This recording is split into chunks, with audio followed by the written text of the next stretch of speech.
Coming up on ATV News. 160, respond on medical traumatic. It was just a normal party with friends when the deck came crashing down beneath them. A former USU football player's sexual assault case hasn't changed. We'll show you why his judge wants to move him out of Logan. New prophets, new faces, and new policy changes. We'll show you what happened at the LDS Church General Conference. If you don't like this weather, too bad. It's going to get worse. The Aggie basketball team is 30 points higher than the national average, but it's nothing to be proud of. I'll show you what it is in sports. All that and more starts right now. This is ATV News.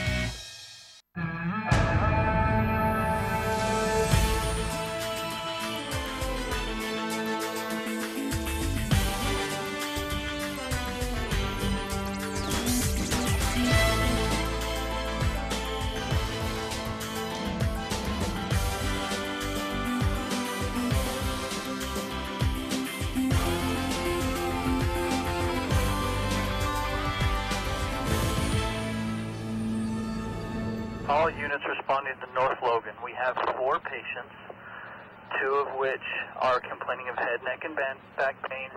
The 3rd has a sprained ankle, and the 4th is very minor with a laceration of the head. First responders load injured party goers. It was just another neighborhood party when the deck came crashing down from beneath them. Welcome to ATV News. I'm Taylor Emerson.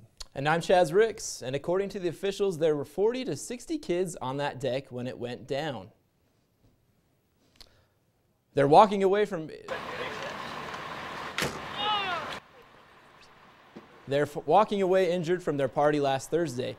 North Logan City Fire Chief John Keller says around 80 to 90 kids were invited to the house. But again, only 40 to 60 fell through the deck. Officials say they don't know the cause of the collapse, but it looks like it was just an unpredictable fluke. It was just a party that some residents had. There was nothing illegal that we could see, and they were just trying to have a good time and obviously overloaded the deck, and the deck collapsed. This is a view of the deck the next day, the middle fallen in with splinters sticking up. Chief Keller says no one was underneath the deck when it collapsed. Some new changes in the structuring of the Church of Jesus Christ of Latter-day Saints are now taking effect after being announced this past weekend. It is proposed that Russell Marion Nelson be sustained as prophet, seer, and revelator, and President of the Church of Jesus Christ of Latter-day Saints. The semi-annual conference in Salt Lake City was the first time the new prophet, Russell M. Nelson, was sustained by the leadership and members of the church. The 2 empty seats in the Quorum of the 12 Apostles are now filled by elders Garrett W. Gong from California and Ulysses Soares of Brazil. We invite Elder Gong and Elder Suarez to take their places with the Quorum of the 12. The recent allegations of sexual assault against the church and an ex-MTC president were raised when someone attending conference cried out, "Stop protecting sexual predators," before being escorted out of the building. Apostle Quentin L. Cook then spoke about the allegations, saying, "It is commendable that non-consensual immorality has been exposed and denounced." During the Saturday night priesthood session, President Nelson announced a restructuring of the organization of the local priesthood. The high priest and the elders will now be combined into one elders' quorum. Another change was in the way the long practice visiting and home teaching are done. Instead, we will implement a newer, holier approach to caring and ministering to others. President Nelson announced the construction of 7 new temples all around the globe. Salta, Argentina; Bengaluru, India; Managua, Nicaragua; Cagayan de Oro, Philippines; Layton, Utah; Richmond, Virginia; and a major city yet to be determined in Russia. These 7 temples will add on to a total of 159 temples either built or in construction. To learn more about the changes made during conference, check out the link on our Facebook page. A stovetop fire left 5 people on the street Friday morning. Firefighters say when they arrived, smoke had already damaged all 3 units. After turning off the power, firefighters put out the fire and treated 1 resident for minor burns after he tried to put out the fire with a wet towel. Firefighters say they don't know how the fire started, but advise people to make sure their stoves are turned off before leaving the house. Former USU linebacker Torrey Green will now go to Box Elder County to be tried. Charged with 6 counts of rape and 1 count of aggravated assault, Green's judge says he worries the recent sexual assault cases at USU would influence the way Green's jury handles his claims. This is probably one of the last times Green will appear here in 1st District, Courtroom 6. Judge Brian Cannell granted the motion to move Green's case venue to Box Elder County, saying moving locations won't change any evidence presented. In Green's cases, Judge Cannell also granted moving 6 of Green's cases into 1 case and a 1-jury trial, meaning instead of testifying 6 different times, Green will only have to testify once, something Prosecutor Walsh says will be easier for Green. We believe that by only having to testify at 1 trial, it will benefit them from not having to go through the emotional and difficult process of testifying 6 different times. The next court meeting is scheduled for May 1st to finish up reviews before moving to Box Elder County. And it's been weeks now since former USU music students posted on Facebook accusing their teachers of sexual assault. The university hired an independent reviewer to investigate, and ATV's Erin Cox joins us now with an update. We've been waiting to hear back from President Cockett since February 16th. She didn't have much to say, but that's what she says is part of the plan. Hey, how are you? Sitting down with University President Erin Cockett, she says she hasn't even been in contact with the reviewer, Alan Sullivan. That was the agreement. I want a completely independent investigation. I can't start speculating. I don't want to react. I think it would be inappropriate to both the people who have come forward. Those who came forward were former USU students posting on Facebook, saying their music teachers used misogyny and emotional manipulation, threats, and verbal assaults against them. He screamed and yelled at me in front of 2 other faculty members and several students. And one student even said she was raped. I can tell you with absolute certainty that they have harmed many, many people over many, many years. Amy Araklin, who was the first to post about the department, said over Messenger, "I was contacted by both Alan Sullivan and a colleague of his and spoke with both of them. My husband did too, as well as several of our former classmates." They need that opportunity to speak to an independent investigator with all the assurances that that person will lay it out for us. And if we have not acted appropriately, I need to be told. Both Araklin and Cockett say they're not sure when USU will be given the report or when any decisions will be made. Whenever it happens, whatever happens, if I can make a change today to help people, move forward in the future, it's all about people's well-being, I'm there. To keep USU safe, President Cockett says she's asked Sullivan for recommendations on policy changes for the program and hopes to have them within a week or so. Erin Cox, ATV News. Here in Logan, your water bill will soon be about 35% more expensive. Last night, the Logan City Council approved a 35% water rate increase for this year and up to a 3% increase for each of the 4 years after that. The city says the increase will go toward helping Logan's water master plan, which includes things like improvements and maintenance to the existing infrastructure, as well as in larger projects. The city says that while the rate increase may seem drastic, it will ultimately help long term. Any increase to people is a big one. It hits everybody's budget and pocketbook, and we recognize that and understand it. But at times it is necessary. The council said the increase will begin at the start of May for residential areas and July 1st for the rest of Logan. And depending on where you live here in Logan, your children could be going to a different school next year. On Thursday, the Logan City School District approved a boundary change between Wilson and Bridger Elementary Schools. Students live between 14 and 1800 North and Main Street and 1000 West currently go to Bridger. But with the change, they will be bused to Wilson next year. The district says this will help with overcrowding at Bridger, and they're confident the students will have an easy adjustment. I am very confident that those students will have a positive experience as they transition from their neighborhood and their friends at the Bridger community to new friends and new experiences at Wilson. The school district also says they will readjust the boundaries again in 2020 after they finish work on Hillcrest and Adams Elementaries. And local voters are asking, should you choose your politicians Or should your politicians select who gets to vote for them? Well, it's called gerrymandering, meaning when politicians manipulate district boundaries for their own personal or political gain. You may not think it's a problem here in Utah, but these volunteers do. This is an empty signature sheet volunteer Kobe Sorensen is hoping to fill up before county conventions on April 15th. Sorensen says the goal is to collect 113,000 signatures, so their Better Boundaries petition will make it on this year's ballot, a goal he says will benefit all political parties. I would just tell people not to think of it as a partisan initiative. In fact, it's got 2 Democrats and 2 Republicans as the co-chairs of the organization. And so it is important regardless of what political party you're affiliated with. And Sorensen says he'll be collecting signatures again this week, and a link to that petition can also be found on our Facebook page.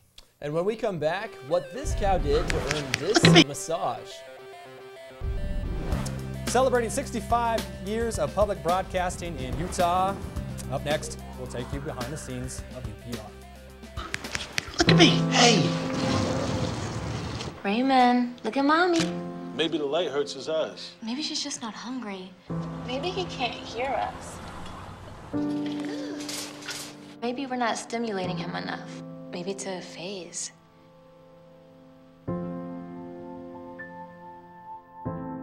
Avoiding eye contact is one early sign of autism. Learn the others today. The sooner it's diagnosed, the better. Today, 1 out of every 4 American kids is Hispanic. That means many of the future doctors who will care for us, the engineers who will build our cities, the scientists and entrepreneurs of our country can be your kids. We all know how hard it is for you to send them to college. This is why we want you to know you are not alone. And every day, more people support you to make it happen. Many support you. And the Hispanic Scholarship Fund helps you prepare, plan, and pay for your kids' college education. Learn more at hsf.net.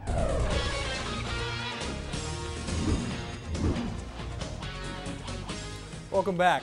They've been broadcasting for 65 years, and Haley Hendricks joins us live to tell us how Utah's oldest non-commercial education radio service is still around. Yeah, so right now I'm trying to tune in to Utah Public Radio. It doesn't seem to be working too well on this little old radio here, but thanks to new technology like smartphones, I have better access to radio than they did 65 years ago. Educational broadcasting, on the other hand, has no advertiser. Our primary purpose is not to entertain, but to enlighten. This is a radio broadcast of Utah Public Radio in 1959. Station founder Burl Hansen spoke to listeners across northern Utah. At this point, the station had been broadcasting for 6 years. Ken, I really appreciate you taking the time to be with us this morning. I know you're busy. And now today, in 2018, Utah Public Radio is celebrating 65 years. A lot of radio stations have come and gone in that period of time. The reason we've been around for 65 years is that we're doing something that somebody wants to hear. Weller says UPR isn't just playing popular songs or streaming content from somewhere else. It's locally produced programming you can listen to anywhere, which reminds him of the good old days of radio. And that early history here was helped made possible with Donald Quayle, who was the first president of National Public Radio, and Lee Frischnick, who was the second NPR president. It's quite a legacy to be able to be part of all of that and to know that really today is the beginning of the next 65 years. Listeners, a small percent comes from Utah State University and the federal government. Reporting live, Haley Hendricks. Back to you, Taylor. Yeah, UPR is on 89.5. Thanks, Haley. The milk you buy in the grocery store could be coming from cows and maybe robots. USU researchers say the technology is a way to keep up with a growing consumer demand. The cows are free to roam around the dairy and live their own schedule. The cows are left to themselves a lot more. They're not taken to the barn to be milked 2 or 3 times a day, and they choose to go to the robotic milker pretty much on their own. Each cow wears a device that records how much they eat and when they go to be milked. The robotic milker reads the device and recognizes each cow. These lasers scan the cow so the robot can be in the right position. The quantity and quality of the milk is recorded for each cow.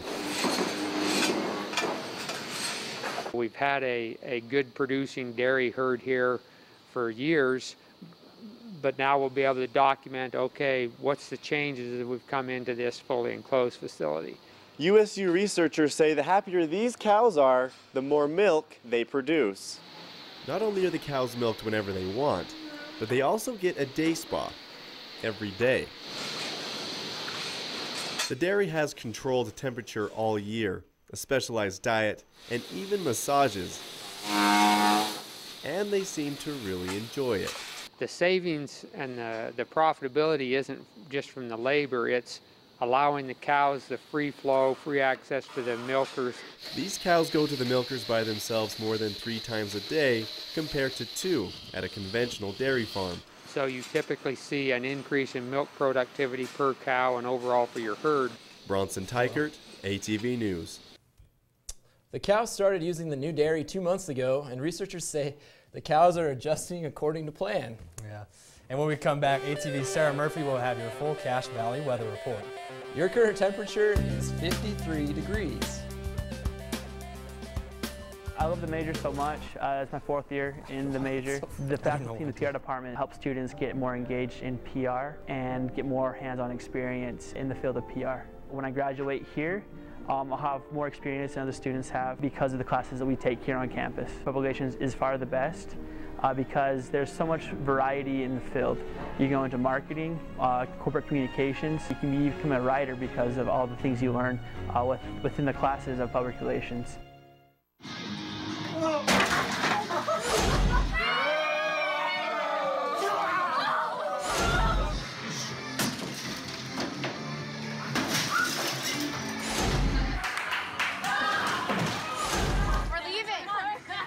Most party fouls are pretty dumb. But if you decide to drink and drive underage, you could lose your license and your freedom. Underage drinking and driving, the ultimate party foul.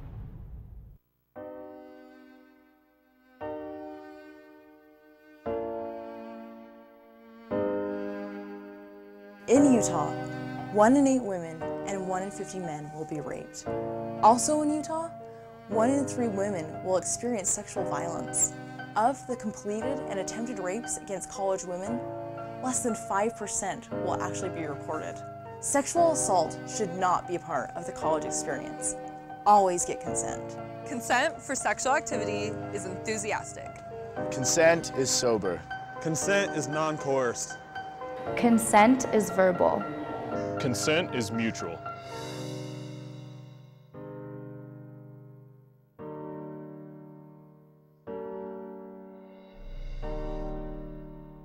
If you or someone you know has experienced sexual assault, report it at reportingsa.usu.edu.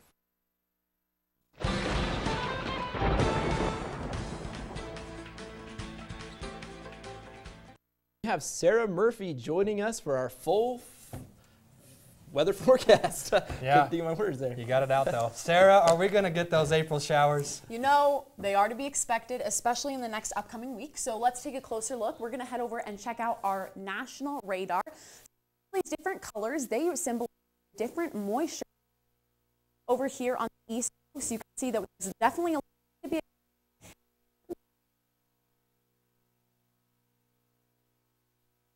We're going to scoot west, where in the Great Lakes it's definitely some snow going on, especially on the east side of Lake Michigan. Moving down to the southeast region, right here in this little yellow area, that's for a lot of thunderstorms right in the heart of the south and the southern tip of Texas. Moving on real quick to the west coast, we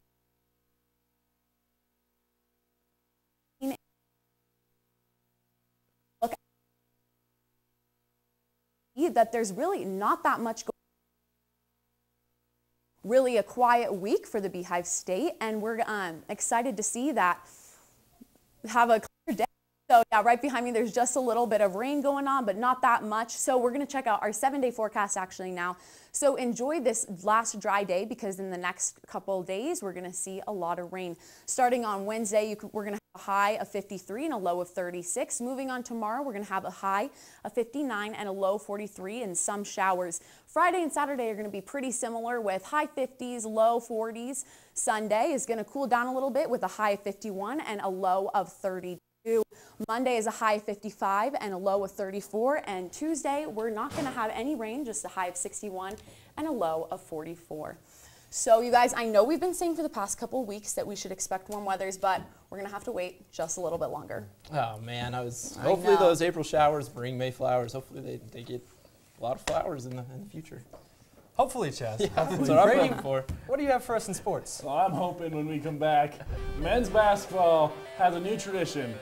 Why it's connected to our lack of success. So how much longer do you think we're going to be studying for? Probably another hour or so. Okay.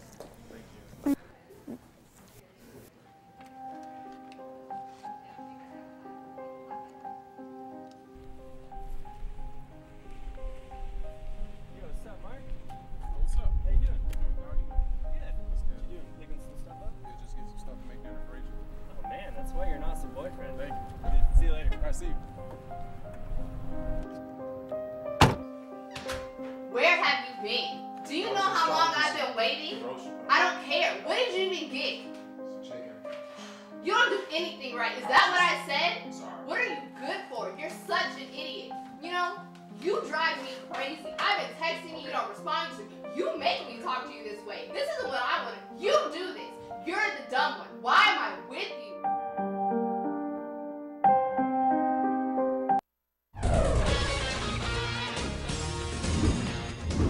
Playing on this team because, you know, everyone is never satisfied. You know, all of us are always in the gym working. Well, that's awkward.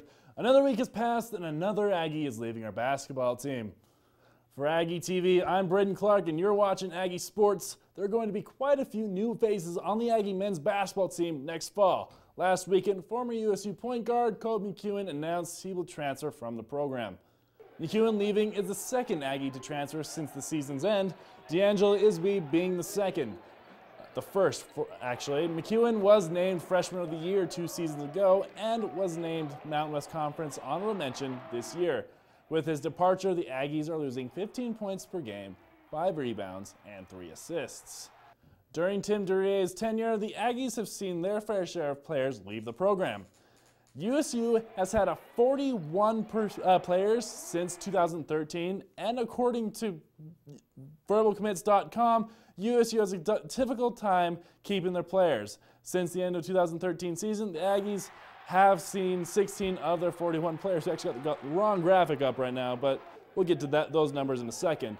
But how does that stack up to the other schools across the country? You've actually seen it already, but we're going to go over it again. Well, according to a study done by NCAA.com back in 2016, there are 5,472 players who play Division I basketball, and of those players, 13% transferred to new schools.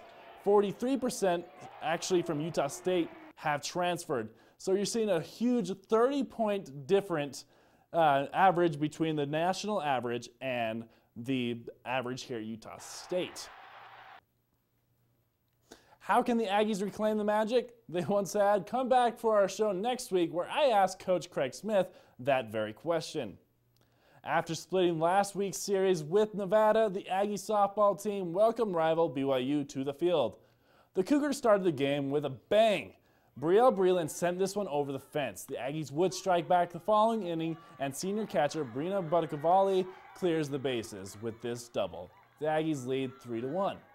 After a couple of scoreless innings, the Cougars came back out swinging with not one, not two, not three, or even four, but 5 singles in a row to reclaim the Cougar lead 5-3.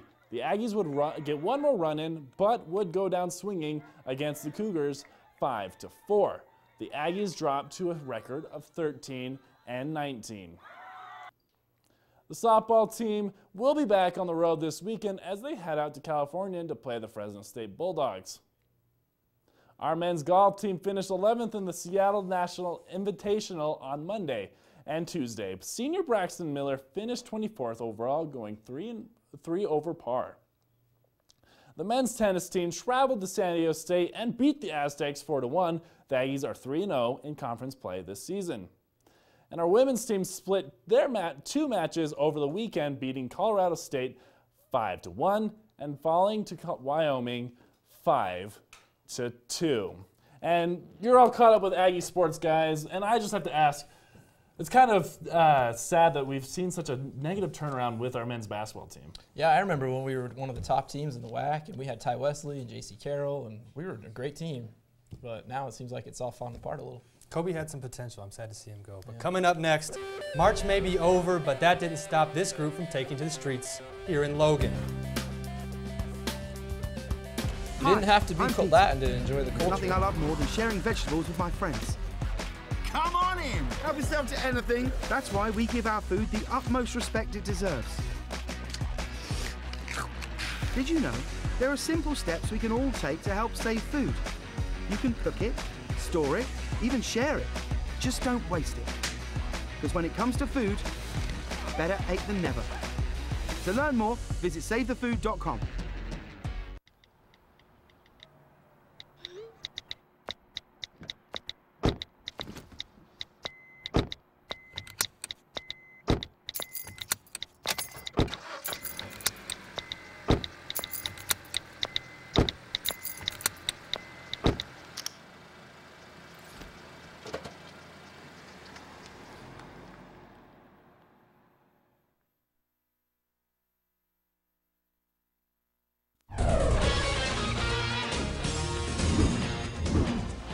Thanks for sticking around. You may know someone who has autism or someone whose life is affected by it.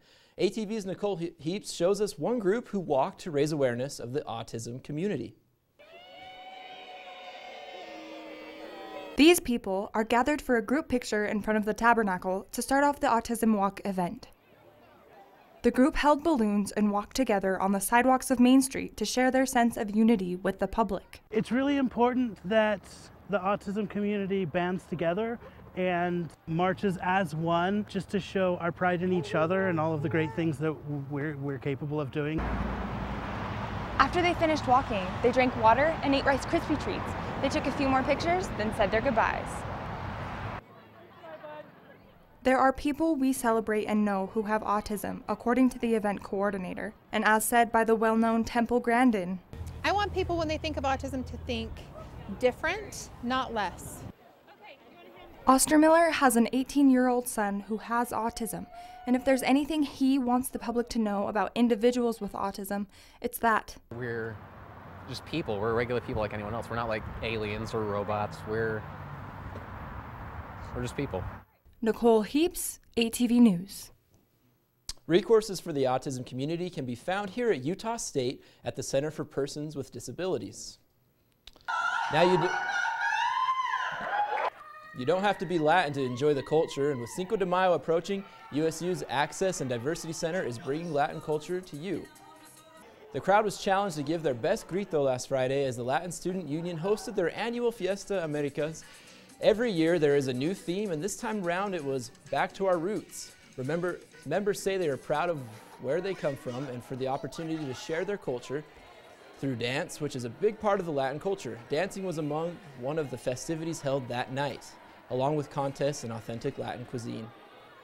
And Logan is crawling with small businesses, and USU is dedicating a week of events to recognize our local entrepreneurs. Previously known as Food Truck Wars, the Huntsman School of Business hosted their first Food Fest for Entrepreneurship Week. The annual week brings the local entrepreneurs together to teach them to become future leaders. It's been fun to build relationships with entrepreneurs in the community. Obviously, entrepreneurship is something I'm passionate about. I've worked in the center for 2 or 3 years, so being able to build relationships and contact these local businesses has been inspiring for me. Local eateries brought free samples for a chance to win $250. Students voted, and Stacked Pancakes was the evening's winner. Entrepreneurship Week will continue with Shark Tank tonight and a popcorn bar on Thursday. Thank you for joining us on this edition of ATV News. Catch all the latest editions of ATV News on our Facebook page. And we'll leave you with a view of Cache Valley. Have a great week, Aggies.